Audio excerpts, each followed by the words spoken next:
une réalisation de Studio Machiavel. Vous écoutez Né pour un gros pain, le balado sur l'entrepreneuriat québécois. Chaque épisode, nous recevons un nouvel invité provenant du tissu entrepreneurial québécois pour parler de son expérience d'affaires au Québec. Il a pris l'entreprise puis il a fait crack, là. Notre mission est d'aider les entrepreneurs québécois à réaliser qu'ils sont plus québécois qu'ils le pensent. Tu dois être une personne, par contre, qui aime les risques. Tu peux essayer des trucs puis que ça va peut-être pas lever. Les dragons, nous, c'est un peu la plus grosse joke de l'année. Dans 5 ans, ce qui est une innovation verte aujourd'hui va être une norme. Ici, nous croyons fermement que le Québec a faim de succès. Pour ce 29e épisode, dans les nouveaux espaces de Studio Machiavel, nous recevons Adrien Tombary, fondateur d'ADN, l'agence de conférenciers la plus nouveau genre que t'aies vue. Nous discutons de diversité au-delà du buzzword, l'expérience employée en temps de pandémie et les défis d'un solopreneur à ses débuts. Pour ce faire, voici votre hôte, Louis Palacio, réalisateur d'ambition chez Studio Machiavel, l'agence marketing vidéo pour les moutons noirs. Ça fait un accord de magicien. All good? Super. Alors, bienvenue à un nouvel épisode du balado Né pour un gros pain. Aujourd'hui, on reçoit Adrien Tombary de l'agence ADN Conférencier, donc une agence de conférenciers New Gen, qui va nous expliquer dans quelques instants justement en quoi elle est New Gen. Donc, merci Adrien de te joindre à nous. Merci beaucoup à toi. Ça fait plaisir de t'avoir aujourd'hui. Puis c'est long time in the making. Donc, on se connaît depuis un petit moment maintenant. Donc, sans plus tarder, je voudrais savoir, parce qu'on commence toujours avec une petite question brise-glace pour réchauffer l'atmosphère un petit peu. Yes. Quel type de pain es-tu? Good. Ben, merci encore pour l'invitation, Louis, en passant. Le pain que je suis, ce serait un pain qui n'est pas connu du grand public, qui s'appelle mtabga. C'est en fait un pain tunisien. Qui est une galette faite à base de farine de semoule, en fait, que ma grand-mère avait l'habitude de faire, qui est comme fourrée avec de l'harissa, qui est genre une sauce tunisienne un peu spicy, des petits oignons. Nice. Fait que c'est ça, je pense que ça me décrit bien en même temps, spicy, puis c'est ça. Donc, ouais, bien. Très cool. C'est le pain que j'utiliserais. Nice. Ça me donne faim, là, ça me ouvre l'appétit. Il est un peu tôt pour manger ça, mais ouais, c'est ça. C'est vrai, ça va peut-être bouleverser un peu, là. OK, mais très cool. Donc, sans plus tarder, on va passer à la première section. Donc, on veut savoir comment tu gagnes ton pain. Là. Si tu veux me parler rapidement, un petit peu, me donner un aperçu de ce qu'est ADN, dans le fond.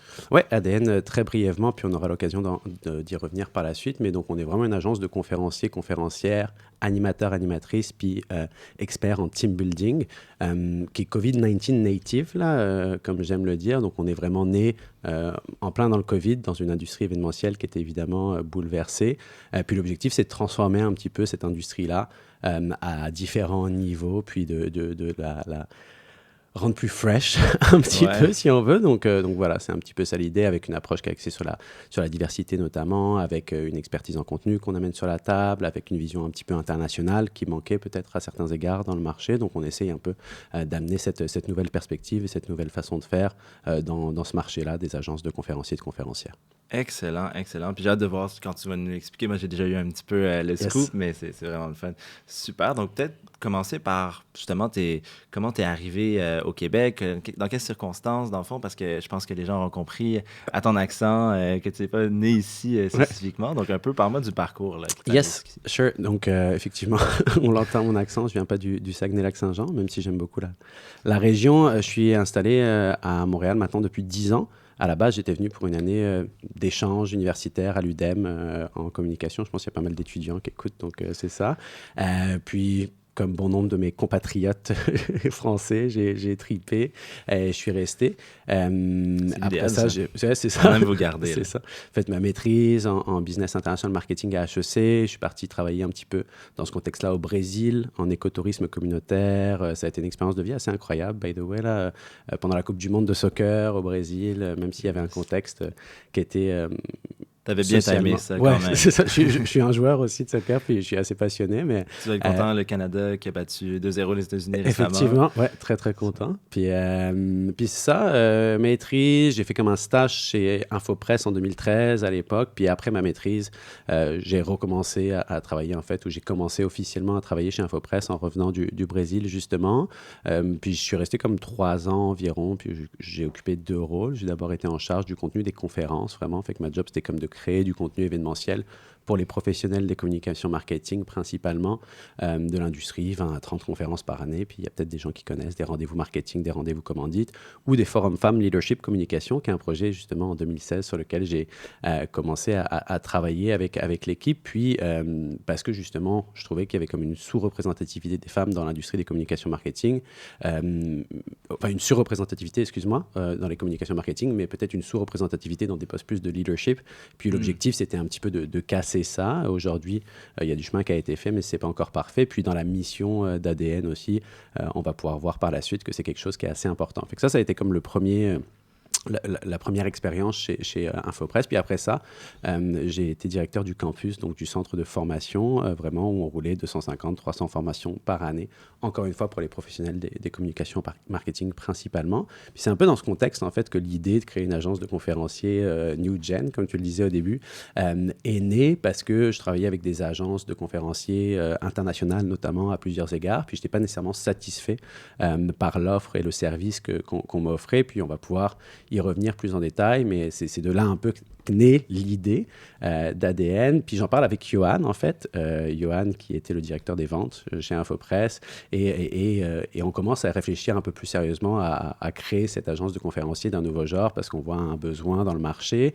Et au printemps 2018, je te dirais que c'est à ce moment-là qu'on y réfléchit plus sérieusement. Puis on se dit, OK, comment ça se passe? Est-ce qu'on va de l'avant? Puis au même moment, ça coïncide avec une opportunité que moi j'ai de travailler pour le réseau QG100, où j'ai été directeur des contenus pendant 2 ans, qui a continué à bâtir, dans le fond, un peu mon expertise en contenu événementiel. Fait que, QG100, pour les gens qui ne connaissent pas, par exemple, c'est quand même très pertinent d'ailleurs pour notre auditoire. Yes, fait que c'est un réseau qui est très peu connu, qui n'est pas secret, mais quasiment, là, qui est volontairement très discret, qui a été créé par 2 personnes que peut-être là, l'auditoire va connaître, qui sont Charles Sirois et Henri-Paul Rousseau. Donc Charles Sirois, un entrepreneur quand même très connu, qui a créé des entreprises comme Télésystème pour une des plus connues. Puis Henri-Paul Rousseau, l'ancien PDG de la Caisse de dépôt et placement du Québec, et qui donc ont créé ce réseau il y a une dizaine d'années pour aider les entrepreneurs et les entrepreneurs québécoises à vraiment croître à l'international. C'est vraiment la mission et c'est ce qui va les différencier d'un YPO, par exemple, qui est un réseau international de CEO.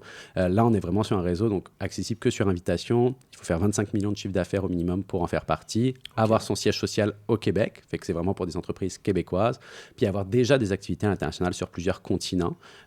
L'idée, c'est vraiment d'aider à continuer dans la croissance internationale de ces entreprises-là, puis c'est ça, accessible que sur invitation, pas de concurrence à l'intérieur du réseau. Donc vraiment un réseau qui se veut solidaire, collaboratif pour aider les entreprises québécoises à devenir des joueurs encore plus grands et pertinents sur les marchés internationaux.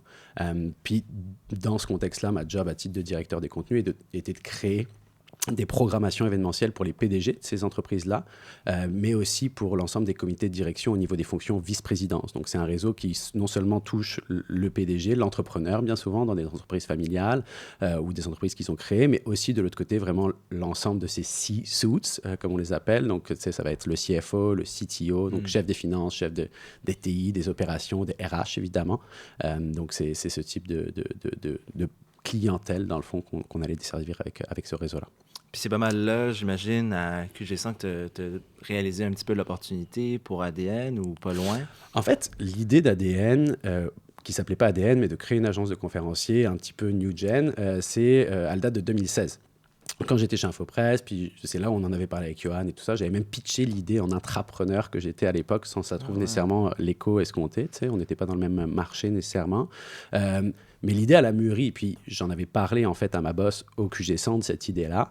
Les cartes étaient assez transparentes là-dessus. Puis l'objectif, c'était de développer une expertise, de vivre cette expérience-là qui était assez unique et qui m'a tellement appris. Puis je suis vraiment content d'avoir pu avoir cette opportunité au QG100. Mais c'était au bout d'un moment, 2 ans, tu sais, ce qui est le temps que je suis resté là-bas, de pouvoir partir et voler de mes propres ailes.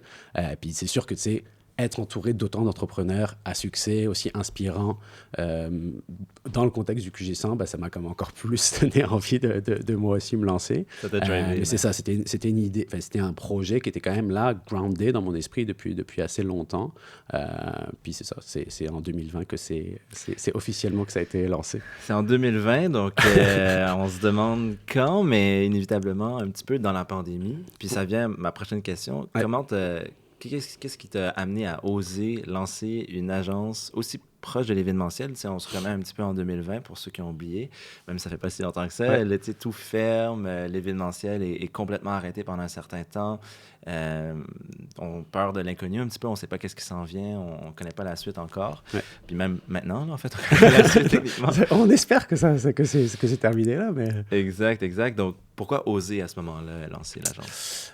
Honnêtement, la question, je ne le sais pas. Il n'y a pas de réflexion comme vraiment littéralement stratégique derrière. La vérité, c'est que c'est juste c'était un projet qui était dans mon esprit, dans l'esprit de Johan, qui est le cofondateur aussi. Puis on a voulu le faire no matter what. Fait que le contexte, il était super difficile. Tu sais, c'est sûr qu'on s'entend là. Donc, j'ai travaillé 2 ans au QG100, juillet 2020. 6 juillet 2020, dernière journée au QG100, 7 juillet 2020, on lance officiellement ADN. Fait que le marché est comme bouleversé de l'événementiel, comme tu l'as dit à ce moment-là. Tu sais, les concurrents comme essaient de se réinventer, mettre la clé sous la porte pour certains. Tu sais, le contexte est vraiment tough. Mais je pense que autant ça a été comme un gros risque, tu sais, de se lancer à ce moment-là. Autant je pense qu'en fait, ce qui nous a permis de décoller puis de se démarquer, puis on pourra parler des résultats, tu sais, après 1 an et demi, qui sont quand même super satisfaisants, c'est justement de ne pas avoir eu à se réinventer, mais d'avoir seulement eu à inventer des nouvelles façons de faire dans un contexte qui est un contexte virtuel ou hybride, quand il y a des portions au studio, versus des entreprises qui avaient comme jamais ou très peu dans le marché fait ça dans les agences de conférenciers. Et que nous, on est juste arrivés, puis on a dit comme, OK, tu sais, il faut le faire de toute façon, mais comment on le fait? Puis on a été créatifs, tu sais, puis c'est ça, là, aujourd'hui, après comme 1 an et demi, là, les résultats sont là quand même, parce que c'est d'une business où on a mis 500 pièces chacun avec Johan, on a des objectifs qui se rapprochent du million pour la prochaine année. Félicitations. Merci. Fait que c'est ça un petit peu le parcours, puis la façon dont ça s'est passé. Mais je pense aujourd'hui, les résultats sont là et on est super satisfait parce qu'on a travaillé dans la dernière année avec... sur 150 projets avec nos talents un petit peu, puis on va pouvoir parler de c'est quoi ce que j'appelle les talents, mais à travers le monde. On travaille avec 60 clients qui sont au Québec, mais aussi à l'international. Fait que les résultats, et on représente comme 50 justement talents avec lesquels on va pouvoir travailler. Donc on est super content. Ouais, exact. Puis juste avant de passer au talent, dans le fond, si on parlait un petit peu de qu'est-ce qui vous différencie un petit peu, tu as parlé d'exemples et tout, mais il y a certaines choses qui font, en plus d'avoir fait le move un peu risqué, mais en même temps d'avoir pensé justement à être en avant-garde puis à être bien positionné pour répondre au modèle hybride, au modèle virtuel. Ouais. Vous avez aussi comme certains éléments qui vous différencient des autres. Ce serait quoi ces éléments-là? Cool. C'est une bonne question. En fait, c'est des éléments qui sont à 3 niveaux, puis qui sont vraiment axés sur des irritants marchés, littéralement, que j'avais en étant du côté client pendant quand même de nombreuses années. Puis, encore une fois, là, il ne faut pas me méprendre le propos. L'idée, ce n'est pas de cracher sur personne. C'est dans mon contexte et mes expériences en contenu, en direction de contenu événementiel dans le passé, où j'avais affaire avec certaines agences, puis où je n'étais pas satisfait à plusieurs égards par l'offre du marché. Puis l'insatisfaction, elle est à 3 niveaux. Puis cette insatisfaction-là, c'est celle que j'ai utilisée pour bâtir la proposition de valeur d'ADN, finalement. Fait que le premier élément qui était un irritant, c'était vraiment le fait que dans 80% des cas, quand je cherchais un conférencier, c'était justement un conférencier, un homme blanc, caucasien, de 50 ans et plus. Puis l'idée, c'est pas de faire de la discrimination positive, loin de là, mais c'est vraiment à travers ADN d'avoir une représentation plus juste de la société à travers le catalogue de talents qu'on va avoir. Fait que ça, c'est vraiment important. Aujourd'hui, ça veut dire que 40% des 50 talents qu'on a sont des femmes et que 70% de tout ce beau monde-là, finalement, est tout sauf un homme blanc caucasien de 50 ans et plus. Puis est-ce que c'est assez, Non, pas du tout.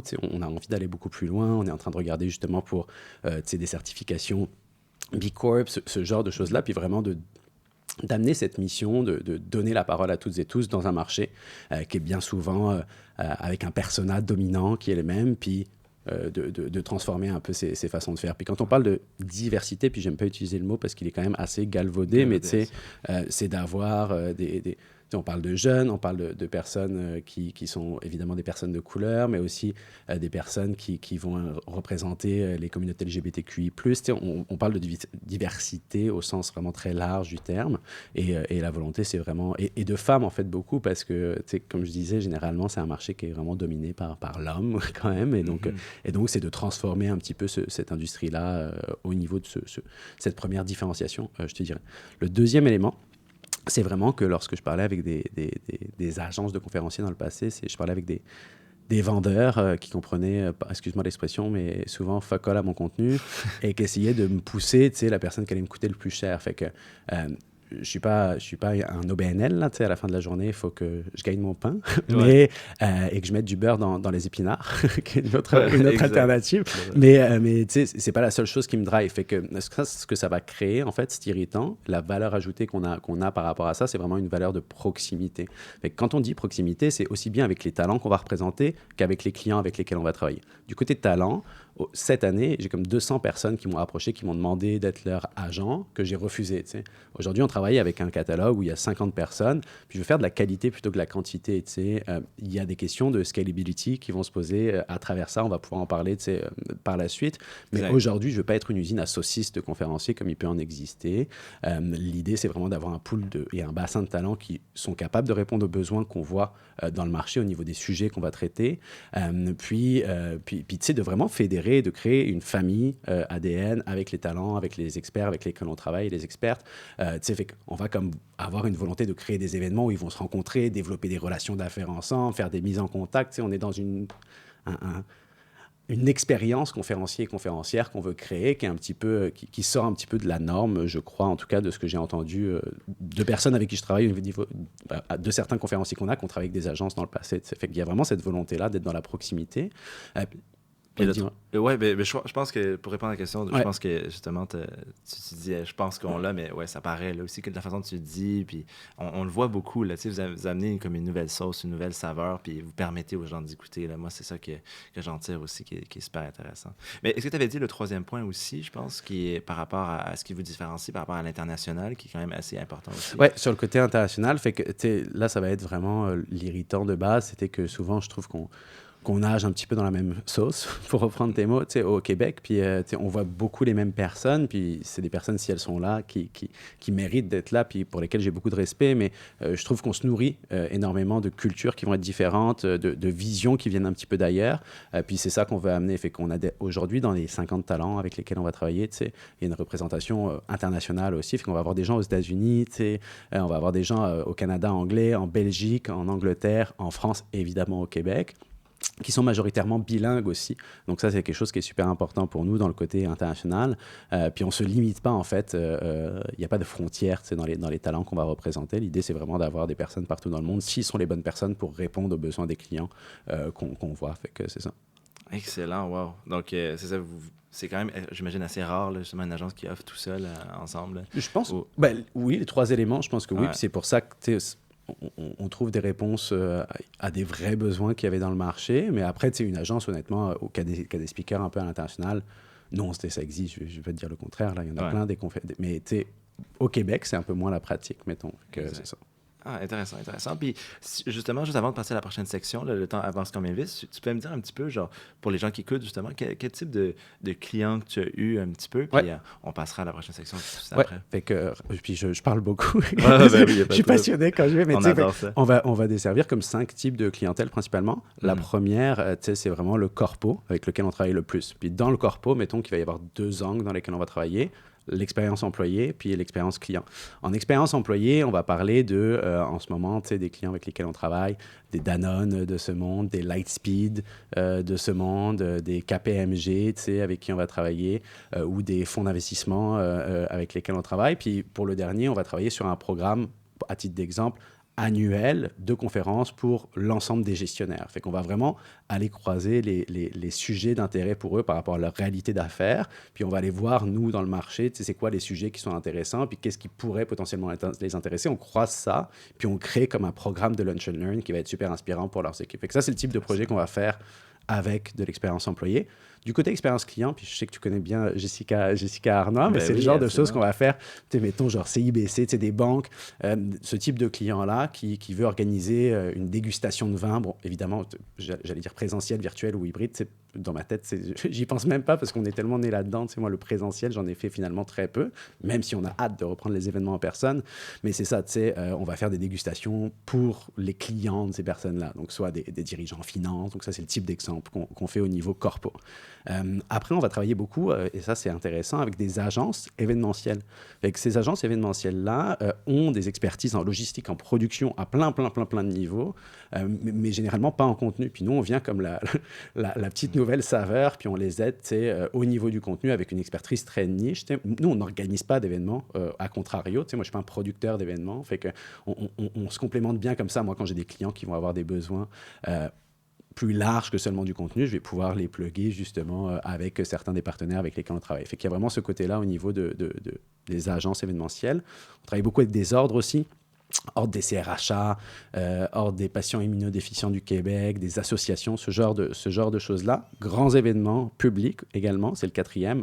Donc, c'est de Montréal. Le Salon du Livre de Montréal, par exemple, sont des clients avec lesquels on va travailler. Puis, le dernier, et non des moindres, ça va être vraiment le volet de ce côté-là, plus, je dirais, public, parapublic, éducation. Fait que, l'ETS est un client avec lequel on travaille beaucoup. Polytechnique Montréal, oups, j'ai comme mangé le micro. Polytechnique Montréal, ce genre de clients-là avec lesquels on discute avec l'UDM, avec HEC, ce genre de clients. Fait que c'est ça pour les clients. Super intéressant. Puis tu as mentionné justement expérience employée. Puis Ouais. ça me tique quelque chose justement. Puis on rentre justement dans la section l'argent du beurre. Ouais. Parce que l'expérience employée, en particulier en ce moment, contexte de pandémie, Ouais. contexte de pénurie de main-d'œuvre. Donc, les deux ensemble font un cocktail assez explosif de problèmes de rétention, de recrutement, etc. Tu peux-tu m'en parler un petit peu à quel point genre, vous jouez un rôle clé ou vous venez vraiment pas régler le problème, mais aider à faire partie de la solution au moins? Rôle clé, je ne sais pas. Bon, Ouais. si j'avais vraiment un rôle clé ou des solutions pour contrer la pénurie de Mais vous de aidez main-d'œuvre, certainement, je pense que je gagnerais encore plus, Ouais. encore mieux mon pain. Non, mais tu sais, je pense qu'à notre humble niveau, en fait, et c'est ça qui nous a servi, je pense, malgré le contexte événementiel compliqué, c'est qu'on est arrivé dans un moment dans le marché où il fallait créer des expériences, il fallait créer des choses pour les employés. Puis dans les clients corporatifs qui sont comme notre plus gros marché, on cherchait des choses à faire. Fait qu'on va venir, puis on va vraiment, je donnais un exemple là, créer, mettons, des programmes annuels de conférences, ce genre de choses-là. Puis, pour vraiment garder l'engagement, puis ça peut être aussi bien des conférences sur des sujets très niches, très business, très concrètes, que des choses beaucoup plus funky, beaucoup plus divertissantes. On a comme cette espèce de flexibilité-là dans le mix du produit, finalement, qui peut être assez intéressante. Quand on parle puis c'est drôle que tu parles d'expérience employée, parce que justement, on va faire une conférence avec un client bientôt, et avec Carl Honoré, là, qui est un expert qu'on a, qui est quelqu'un qui a fait des TED Talks de façon majeure dans le monde, puis c'est un expert sur 2 sujets, en fait, vraiment tout le concept du slow movement qu'il a créé, puis de l'agisme. Puis on va faire une conférence avec lui pour parler un petit peu de comment est-ce qu'en fait, dans le contexte de la pénurie de main-d'œuvre, on se focus beaucoup sur la main-d'œuvre active présentement, qui est, mettons, comme entre, je sais pas, là, j'ai pas les chiffres, mais 20 et comme, 50 ans-ish, là, mais très peu sur les plus jeunes ou les gens avant qu'ils arrivent à l'université, puis les plus vieux. Puis il y a comme il y a des solutions, en fait, que lui, il apporte qui sont assez intéressantes dans cette perspective-là, où on ne va pas avoir le choix que d'aller chercher ces populations, puis de réintégrer un petit peu ces personnes-là, ou de les intégrer plus tôt dans le pipeline du marché du travail. Fait que ça, c'est le genre de sujet qu'on va traiter avec lui, de comment utiliser les personnes qui vont partir à la retraite, les réintégrer dans le marché du travail pour contrer justement les problématiques de pénurie de main-d'œuvre, en leur donnant évidemment des rôles un peu plus de coach, un peu plus mais donc il y a cette réflexion-là. Puis de l'autre côté, quand on parle de recrutement, qui est un des enjeux majeurs dans le marché quand même aussi aujourd'hui, on parle de recrutement, de rétention, mais sur le recrutement, on va chercher les personnes quand elles sortent de l'université, mais est-ce qu'il n'y a pas des façons d'aller les chercher avant même qu'elles sortent de l'université, de créer des universités in-house dans les organisations, entre guillemets, pour qu'on les qu'on les adapte, enfin qu'on les habitue à travailler, je dirais pas dans un moule, tu vois, mais comme avec des Dans la habitudes culture, de travail, dans la culture le sentiment d'appartenance. Définitivement. Fait qu'il y a comme des solutions potentielles de ce côté-là qu'on explore dans des conférences comme celle-là. Tu sais. Si je me trompe pas, il y a quand même des universités américaines ou plutôt le modèle un peu université Disneyland, tout ça, ça rentre un petit peu dans cette idée-là, je pense. Un petit peu. Je pense que McDo a un peu la même chose. Ça pourrait être intéressant à différents niveaux pour les entreprises. Est-ce que ça se fait un peu au Canada? Je sais pas. Honnêtement, je ne sais pas. Tu sais, après, c'est sûr que tu as des programmes d'onboarding dans certaines organisations avec lesquelles on travaille qui sont très, très, très solides. Tu sais. Puis on a fait d'ailleurs un projet avec SNC-Lavalin récemment, qui est un client avec lequel on travaille, où on a fait un atelier d'onboarding créatif avec Anthony Vandram, d'ailleurs, qui est déjà passé ici de Poche et Fils. C'est ça. Salut Anto. Non, on a fait un projet très, très cool. On a onboardé comme 200 employés pan-canadiens pour SNC en hybride, justement, en studio. Fait qu'on a comme créé en live un logo en fait qui représente la cohorte 2021-2022 des SNC, puis à travers des ateliers créatifs dont il a la sauce magique, Anthony, là on a comme vraiment fédérer les personnes, créer un sentiment d'appartenance, puis après on a imprimé ça sur des poches que les employés ont reçues. Fait qu'en termes d'expérience employée, tu sais, je dirais que et d'onboarding, ça c'est quand même un exemple. Puis je presse pour ma paroisse, puis pour un client, mais tu sais, sur lequel on a travaillé, qui, je trouve, par rapport à ce que j'ai pu voir, sort quand même de l'ordinaire, puis qui a vraiment créé un impact. Tu sais, on voit vraiment la mesure du succès concret. Tu sais. Après, dans d'autres organisations, je ne le sais pas. Tu sais, honnêtement, au niveau canadien, je sais qu'il y a des programmes qui sont mis en place dans des grandes business avec lesquels on travaille, mais je n'ai pas d'exemple concret de McDo Academy, comme tu le disais, ou ce genre de choses-là en ce moment. Mais c'est intéressant, je trouve que ça pourrait être une piste de solution, tu sais, à différents niveaux. C'est vrai. Parce que pour les entreprises canadiennes ou même québécoises. Définitivement. Puis, le temps avance, je ne veux pas manquer aussi la prochaine question, aussi la prochaine section de l'Argent du beurre. Je voulais parler un petit peu de diversité. Tu es quand même bien positionné avec ton agence qui a fait des grands pas là-dessus.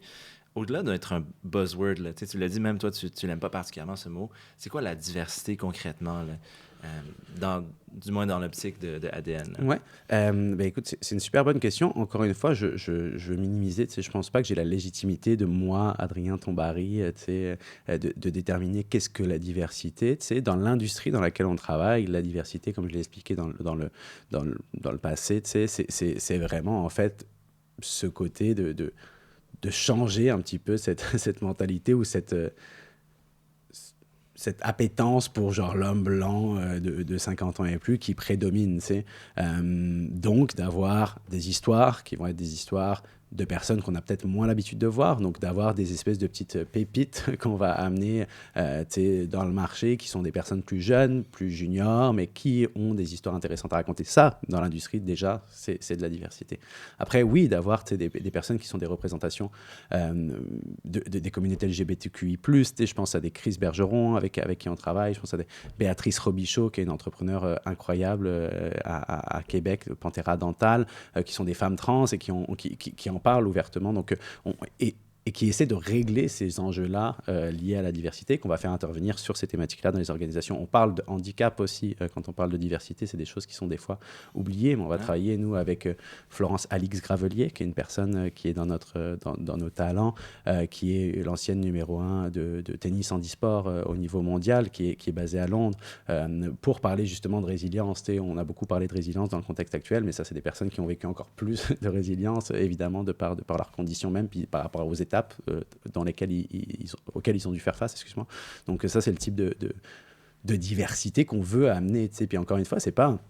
On a des personnes évidemment de couleur aussi, mais c'est pas parfait la façon dont on le fait, mais la volonté, c'est d'aller plus loin, puis de représenter encore plus cette diversité-là, mais c'est plutôt de donner la parole à tout le monde, plutôt que d'être dans la diversité en tant que telle, pour dire diversité. Là, c'est vraiment représenter toutes et tous. Je trouve que n'importe quelle histoire peut être racontée si elle est bien racontée, fait que c'est un petit peu ça l'idée.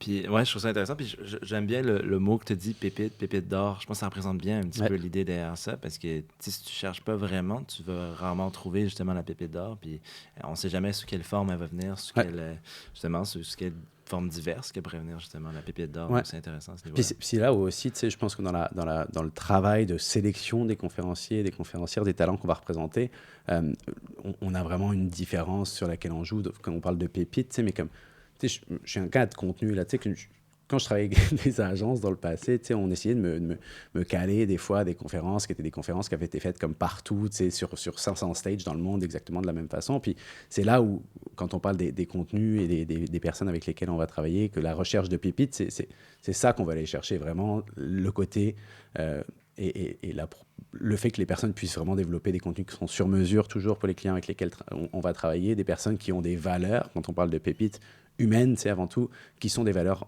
qui sont en adéquation avec les miennes, qui sont avec celles de la compagnie d'ADN, de façon générale, fait que c'est vraiment ça, alors, la recherche de pépites. On passe beaucoup de temps, je passe beaucoup de temps, tu sais, à comme vraiment chercher les bons profils, discuter avec les personnes, tu sais, c'est des éléments qui sont vraiment importants, qui se font un peu moins normalement dans l'industrie, tu sais, fait que c'est super important ce concept de pépites, puis du bon profil, tu sais, de pas travailler avec n'importe qui parce que c'est facile, parce que les gens ils veulent de la visibilité puis trouver des stages, tu sais, c'est pas ça l'idée. Comme tu l'as dit, tu as reçu 200 demandes, vous avez réussi à justement sélectionner 50 pépites, on va dire encore, c'est vraiment ça. Cool, puis avant de passer à la dernière section, on a parlé un petit peu, mais donc j'ai mélangé deux questions en fait ensemble. Tu sais, d'abord, le lancement d'une entreprise en COVID, comment c'était?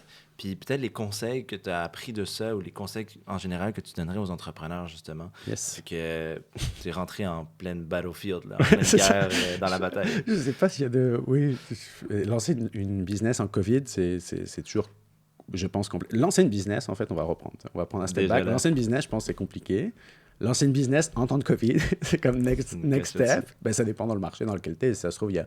Mais même si ça marche très bien, tu vas avoir des enjeux qui vont être liés à ça, de croissance et tout ça. Puis lancer une business dans l'industrie événementielle en temps de COVID, moi j'ai comme le chapeau, la palme de la business la plus complexe à lancer. T'sais. Mais je pense que le marché nous a quand même aidés, malgré tout et malgré le fait parce qu'il y avait ce besoin, on parlait d'expérience employée, de connecter les gens à une époque où la distance physique, elle était réelle. Mais... lancer une business, c'est sûr que ça a été quand même un challenge, quitter une job dans laquelle tu es quand même très confortable pour partir vers l'inconnu, là, puis pas avoir de revenus au début, même si rapidement, on a réussi à se dégager un salaire et tout ça, qui sont des choses qui sont quand même importantes, là, qui sont le nerf de la guerre, parce que si tu n'es pas capable de faire ça, tu as beau avoir la meilleure idée du monde, si tu ne manges pas à la fin de la journée, tu vas arrêter, là. Fait que, je pense que dans tous les cas, ça a été super important d'être bien entouré. Moi, j'ai eu la chance d'avoir un associé, donc Johan, avec qui on a parti la business, qui croyait aussi beaucoup au projet, qui n'est plus aujourd'hui dans le projet, qui vient de sortir parce qu'il a fait d'autres choix de vie, puis parce qu'il est rentré en France, puis qu'il va avoir un bébé, puis tout ça. Félicitations à lui. Félicitations, Johan. mais tu sais, c'est ça, on est dans une dynamique... très différente de son côté, fait qu'on a pris la décision de se séparer, mais à la base, je pense que d'avoir l'énergie de quelqu'un d'autre, d'être deux, ça aide vraiment, honnêtement, plutôt que d'être solo, entrepreneur un petit peu. Puis, de t'entourer aussi de personnes qui sont compétentes à différents niveaux. Je pense qu'on a une marque qui est assez forte, on n'en a pas du tout parlé du côté comme marketing, mais qui nous a permis aussi, de nous différencier dans le marché avec un peu un jaune, comme sur LinkedIn. Exact, tu peux prendre, tu peux même le montrer à la caméra. Je pense que je l'aime beaucoup, je suis un grand fan, j'aime ça. Mais c'est ça, tu sais...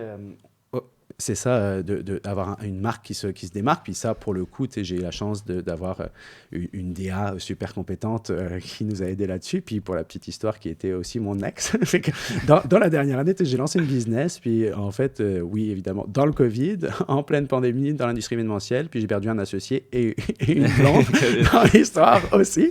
Puis ça va quand même. Non, mais tu sais, je pense que les conseils, c'est résilience de ce côté-là aussi. Tu sais, puis...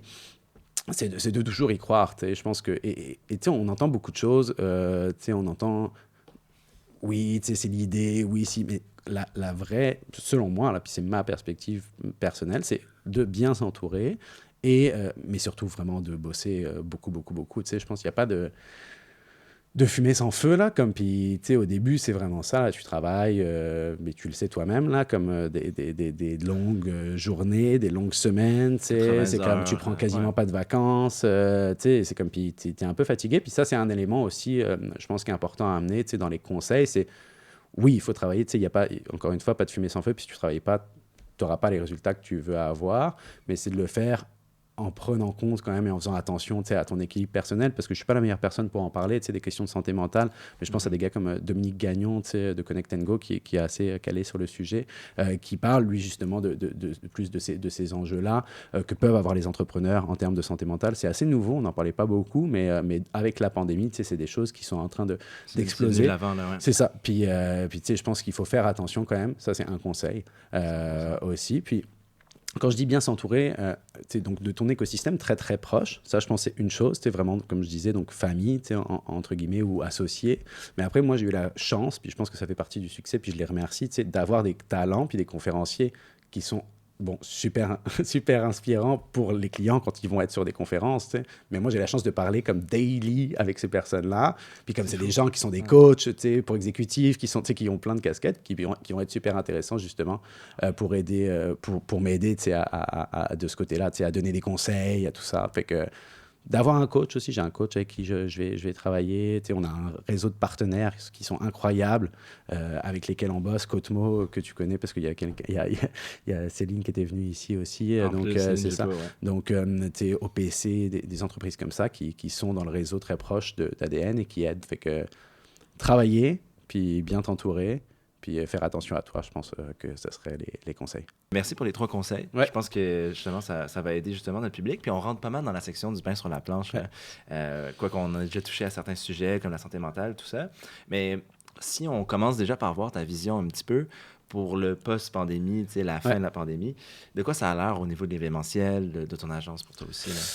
Alors, il y a 2 questions en une. Là. Il y a nous, où est-ce qu'on veut s'en aller, puis où est-ce que l'industrie s'en va. C'est lié, mais c'est 2 choses différentes quand même, je pense. Fait que l'industrie, elle va rester comme marquée forever là, au niveau de l'industrie événementielle par rapport à ce qui s'est passé. Le virtuel va rester l'hybride, le virtuel. Je pense qu'en termes de coût, pour certains clients, c'est intéressant aussi, parce que oui, tu remplaceras jamais l'énergie que quelqu'un va avoir on stage, mais tu vas pouvoir avoir accès à un speaker qui va être n'importe où dans le monde sans avoir à payer ses frais de déplacement, parce que c'est des coûts qui sont sur son hôtel. Ça, c'est le genre de choses aussi aujourd'hui où en un clic, finalement, tu peux avoir accès à plusieurs conférenciers de renom qui sont un petit peu partout dans le monde. Pour nous, c'est aussi intéressant, honnêtement, parce que dans une seule et même journée, ce que tu ne pouvais pas faire avant, je fais venir un Steven Van Belleghem de Belgique, je dis n'importe quoi, pour un client à Montréal,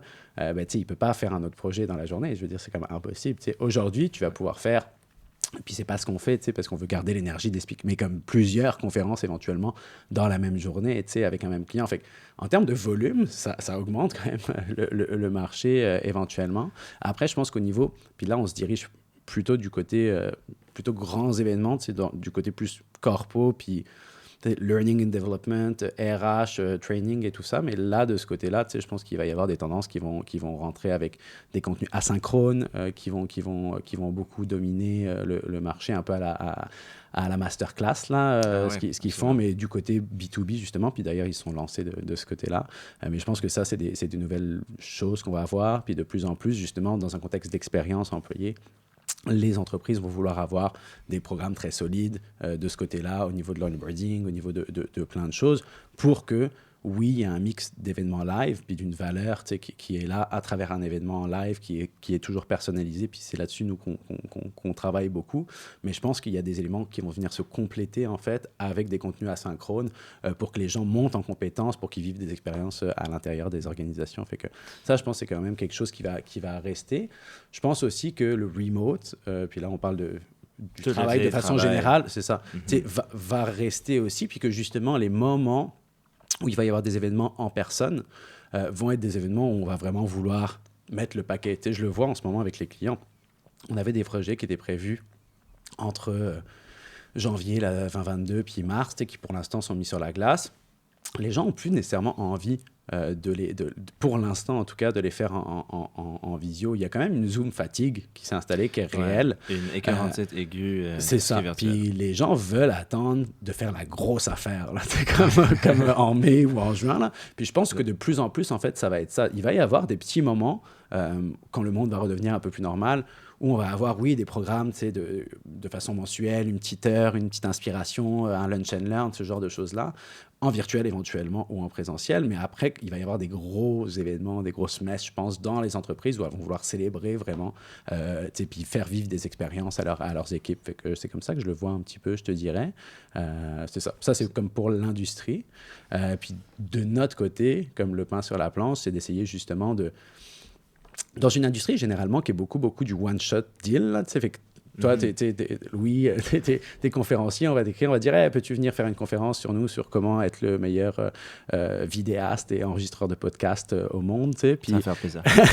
Mais tu sais, on essaie de changer un peu, de shifter la demande et le modèle d'affaires, d'être plus comme une porte d'entrée unique, quasiment exclusive, et idéalement, tu sais, pour nos clients, de dire ok, tu as un besoin de contenu événementiel, quel qu'il soit. Ça peut être de la conférence, mais on n'a pas trop parlé du produit, mais on a aussi des animateurs et des animatrices, donc des maîtres de cérémonie, des maîtresses de cérémonie pour certains événements. Puis après, tout le volet expérience, team building, justement, qui va de la dégustation de vin au cours de cuisine avec une Madame Labriski, genre un magicien comme Julien Labine, ou à des choses plus stratégiques. On va accompagner vraiment du coaching d'équipe pour définir la mission, les visions, les valeurs, ce genre de choses-là. Mais donc, c'est de devenir cette espèce pour nous, là, puis pour rendre le tout scalable, parce que c'est ça le nerf de la guerre au bout d'un moment aussi, c'est de devenir cette porte un peu d'entrée unique. Puis comment ça se concrétise? C'est en faisant justement des programmes qui vont être des programmes annuels avec certains clients.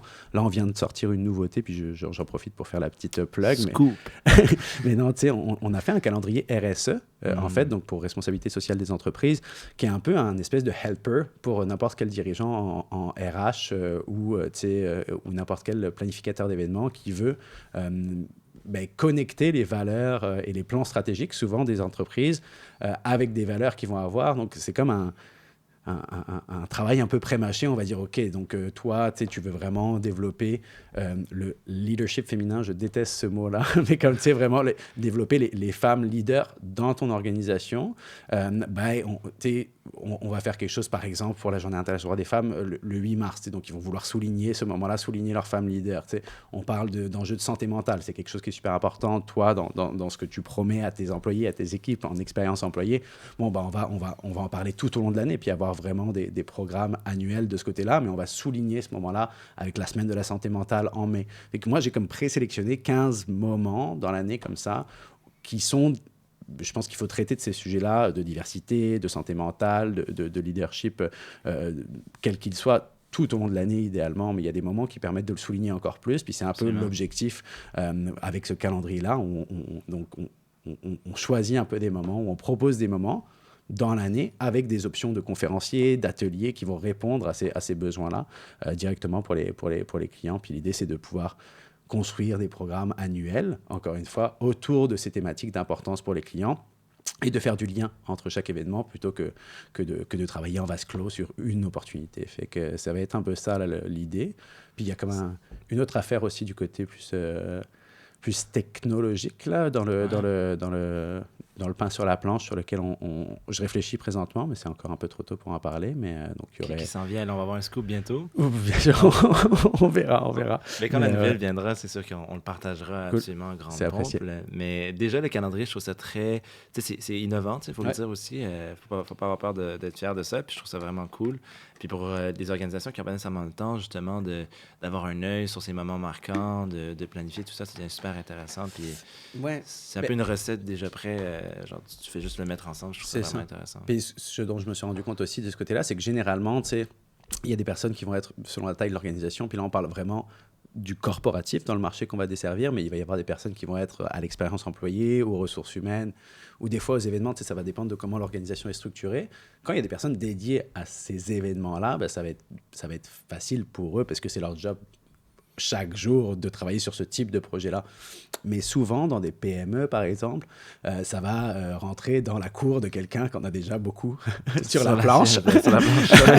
Mais que, tu sais, c'est là où on devient comme un espèce de facilitateur pour eux, tu sais, de dire, OK, tu as besoin d'un conférencier, ou d'inspirer tes équipes sur un sujet, tu sais que tu peux me contacter. C'est vraiment ça la relation que j'essaie de construire aujourd'hui avec les clients avec lesquels on travaille. et avec lesquels on travaille déjà, en fait, de façon super récurrente. Tu sais. Donc, c'est ça qui est super intéressant. Oui, absolument, justement, le mot est bien dit, c'est vraiment intéressant. Puis ma prochaine question, en fait, c'est un moment qui a été rajouté cette saison. Ouais. Donc, une nouveauté un peu de la saison qu'on a rajouté, c'est la question qui tue. OK.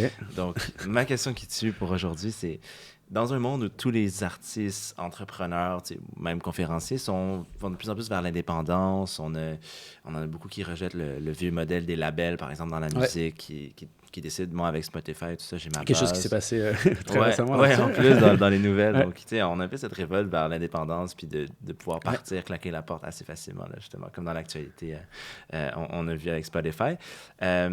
Comment tu positionnes une agence qui a justement pas mal de talent là, qui rôde autour de ça, puis qui ont ces mêmes enjeux-là, dans le fond? Ouais, c'est une bonne question. Qui tue, hein? J'espère pas qu'il va pas me tuer. Non, mais non. Non, mais peut-être que quand on sera rendu là, je développerai moi, une carrière de conférencier indépendant. Peut-être, Non, c'est une blague. Mais non, je pense que, honnêtement, je le sais pas, mais c'est là où on essaye déjà aujourd'hui, nous, je te parlais d'expérience des conférenciers avec lesquels on travaille, d'être différents, de créer vraiment une famille. On est moins dans cette espèce de... on est plus dans un réseau de partage où on veut que les gens ils fédèrent, qu'ils développent des relations plutôt que d'être, exemple, une agence de conférenciers classique style label. Donc, c'est là où je pense que déjà, on essaie de le changer. Est-ce qu'après, ça devient des associations éventuellement? Il y a des organisations qui existent là, comme ça au niveau des speakers, mais je ne le sais pas, honnêtement, ce serait un peu contre-intuitif d'essayer de trouver pour moi des façons de casser un petit peu ce marché-là. Mais il y en a qui travaillent de façon indépendante. Après, c'est simplement que la valeur ajoutée quand tu travailles avec une agence, c'est justement d'avoir l'expertise en contenu que nous, on amène aussi beaucoup sur la table, de challenger un petit peu sur les contenus, et puis d'ouvrir une porte et un bassin de clients et de clientes qu'ils n'ont pas nécessairement. Mais long story short, là, je pense que ça serait intéressant d'avoir vraiment des regroupements peut-être par intérêt de conférenciers où eux peuvent se challenger sur OK, on est genre les experts en customer experience, speakers en customer experience, je dis n'importe quoi, puis genre c'est comme un collectif qui se retrouve de personnes partout dans le monde, puis là eux ils se challengent sur les meilleurs exemples. Je pense qu'il y a des choses à faire là pour fédérer des communautés, vraiment. J'y crois beaucoup à ce concept-là. Donc, ça serait de passer vers un modèle, effectivement, qui est plus un modèle agent, à un modèle dans lequel on a vraiment des communautés d'intérêt qui travaillent et qui fonctionnent ensemble, peut-être, là. Intéressant. Ouais. Peut-être c'est ça le futur, peut-être pas. C'est intéressant. Ouais. Non, c'est vraiment cool. Donc, ça m'amène à un peu la question finale du balado, là, qu'on connaît bien. Est-ce que, selon toi, en 2022, le Québec est né pour un gros pain? Définitivement. Ouais, je pense qu'en 2022, il l'est, puis il l'était avant ça. Il y a quand même beaucoup d'entrepreneurs au Québec qui m'impressionnent, moi, personnellement. On peut parler de différentes générations, mais on va avoir des Dax da Silva, par exemple, avec Lightspeed, qui fait des choses incroyables récemment. Puis tu vois un peu le rôle aussi de l'entrepreneur qui a une mission sociale aussi. Avec lui, je trouve que c'est quelque chose qui est intéressant. Là, ils viennent de sortir, après leur introduction en bourse et tout ça, mais comme un programme, justement, où ils font une collaboration avec une organisation qui se bat pour la protection des océans, et qui a comme un peu ce rôle. Puis lui est très impliqué là-dedans. Il est très impliqué avec Never Apart aussi, qui est une galerie à Montréal, dans laquelle il va s'impliquer. Donc, il y a comme vraiment des missions de certains entrepreneurs vers des aspects plus sociaux que je trouve intéressants, malgré le fait que les business sont comme des business qui roulent vraiment très grosses. Et que ça, c'est un exemple, je pense, intéressant. Tu penses à des Simon Deben chez Gsoft, qui est quand même aussi quelqu'un qui est ultra inspirant, je crois, des Fred Hopper chez Lalonde récemment, qui sont des personnes dans la nouvelle génération, là, en tout cas, qui sont Fred Lalonde chez Hopper, ouais. Ouais. Je pense que tu as dit Fred Hopper chez Lalonde. Mais... Fred Lalonde chez Hopper, j'ai dit ça. Ouais. J'ai comme changé son nom. Oui, donc ça, c'est des personnes qui vont être super intéressantes. Après, c'est sûr que nous, puis dans les talents qu'on a aussi, il y a plein d'entrepreneurs qui sont super inspirants. Je pense à des Marie-Josée Gagnon de Casacom, des Jean-François Renaud chez Adviso. Je vais pas m'attarder puis faire du name dropping, là, c'est pas ça l'idée, mais oui, définitivement. Il n'y en manque pas, mais au moins on a l'idée qu'il n'y en manque pas. Puis il y en a depuis longtemps. Je te parlais de Charles Sirois au début, qui était le fondateur du QG100. Ça, je pense que c'est quelqu'un qui a eu une place excessivement importante dans l'économie du Québec. Je pense à les fondateurs fondateur de Jean Coutu. J'ai son livre d'ailleurs qui est ici. Oui, c'est ça, si tu veux nous parler en même temps. Une autre question qu'on pose souvent, c'est quel livre tu recommanderais? Je pense que ça fait un bon saut vers ça, justement. Là, pour le coup, j'ai plugué un petit peu. Mais quelques livres des conférenciers avec lesquels on travaille fait que Mathieu Dugal, c'est l'encyclopédie anecdotique du web. Très intéressant. C'est comme un melting pot de choses weird qu'il a trouvé sur Internet. Puis comme de... Je peux te le laisser si tu veux. Ça m'intéresse. C'est ça. Après, on va avoir Carl Boutet, qui est un expert en retail chez nous, avec qui on travaille. Donc, The Great Acceleration, donc The Race to Retail Resilience, donc vraiment sur le futur du commerce de détail. On parlait de diversité ou de leadership féminin. Janet Kestin et Nancy Vonk, sommité mondiale sur le sujet, qui ont écrit ce livre qui s'appelle Darling, You Can't Do Both, donc vraiment sur comment briser le plafond de verre aujourd'hui quand tu es une femme en affaires. The Offer You Can't Refuse de Steven Van Belleghem, qui est aussi un conférencier avec lequel on travaille vraiment sur le futur de l'expérience client, puis du customer centricity. Donc, comment arriver à offrir un service qui est excellent. Un petit clin d'œil au parrain en même temps avec le nom. C'est ça. Puis, The Day After Tomorrow de Peter Hinsen, qui est un expert vraiment en innovation radicale. Donc, comment survivre dans des temps où l'innovation radicale est excessivement importante. Fait que ça, c'est comme pour les plugs conférenciers. Puis, et j'en ai pris d'autres au besoin. Là, mais je te parlais, je pense, pour parler un peu du Québec, là, de Couche-Tard, donc l'audace de réussir, qui est un peu l'histoire d'Alain Bouchard, donc super intéressant.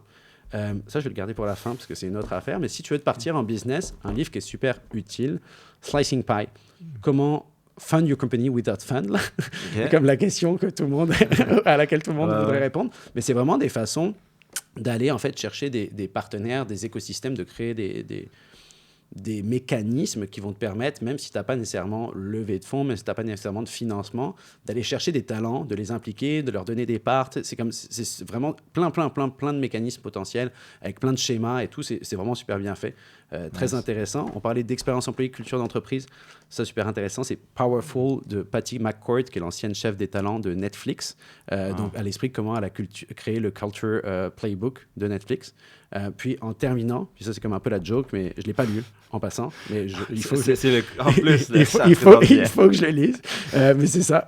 Bien gérer son temps pour les nuls, parce que je pense que c'est une des clés de l'entrepreneuriat, c'est d'être capable justement de bien gérer son temps, puis de prioriser, puis de déléguer en fait les éléments sur lesquels tu as moins finalement d'impact. Puis je pense que la clé elle est vraiment là, de comment qu'est-ce que tu gardes, qu'est-ce que tu gardes pas, comment tu t'entoures bien pour donner les éléments sur lesquels t'es pas bon, parce qu'il y a une réalité aussi, tu peux pas être bon dans tout. Il y a des choses sur lesquelles t'es bon, que t'aimes, il y a des choses sur lesquelles t'es pas bon, puis que t'aimes pas. Puis il faut accepter ça, puis être capable, puis être capable de trouver les bonnes personnes pour le faire. Fait que c'est ça.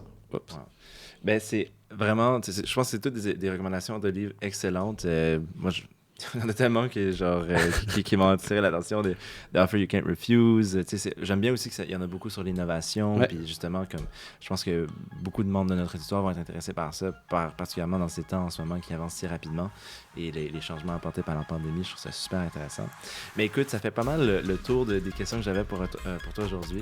Donc, je te remercie déjà d'être venu. C'est super apprécié. Puis d'avoir partagé un petit peu toute ton expérience avec notre auditoire. Donc, merci absolument. Merci beaucoup à toi, Louis. Ça fait plaisir. Cool. Ben, écoute, donc, on te remercie une dernière fois pour ta présence et tout. Puis, nous, on va se voir dans 2 semaines environ pour un prochain épisode. Puis, on espère que vous allez bien apprécier l'épisode. Donc, merci beaucoup. À la prochaine. Salut. Merci d'avoir été des nôtres pour un autre épisode du balado Né pour un gros pain. Comme vous le savez, cet épisode est enregistré au studio Machiavel. Si tu n'as pas peur de déranger ou de défier le statu quo, visite machiavel.com pour voir comment, à travers le marketing vidéo, on peut t'aider à réaliser tes ambitions. Pour nous, on se revoit au prochain épisode. Au revoir.